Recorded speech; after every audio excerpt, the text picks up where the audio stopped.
Ma'am ఎప్పుడు women rights, women protection ఇదే ఉంటుందా? మెన్స్‌కి ఏం ప్రొటెక్షన్ రైట్స్ ఉండవా? పర్టికులర్లీ ఒక్కటైతే చెప్తా, పర్టికులర్ మెన్ కోసం ఒక యాక్ట్ ఉంది అని మాత్రం నేను చెప్పలేను. Mm. Sorry to say that ఇప్పటివరకు అయితే మెన్కి సపరేట్గా ఒక యాక్ట్ లేదు.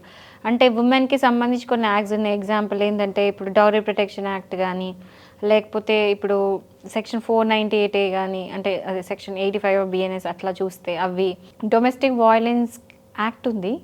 రీసెంట్గా అది కొంచెం మెన్ ఫేవర్లో కూడా అయిపోయింది కాబట్టి పర్లేదు కొంచెం. ఓకే. సో మెన్కి ఫేవర్లో ఉంది ఏంటంటే ఇవన్నీ రావు. 498 ఇవన్నీ కూడా విమెన్కే.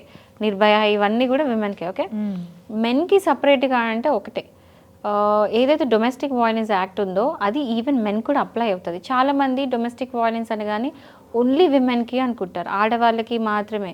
డొమెస్టిక్ వైలెన్స్ అంటే ఏంటంటే ఇంట్లో ఎవరికైనా సరే ఫిజికలీ, మెంటలీ, సెక్షువల్లీ అది ఎనీ విధంగా హరాస్మెంట్ అయింది అంటే ఇంట్లో అది డొమెస్టిక్ వైలెన్స్ కేసు అవుతుంది.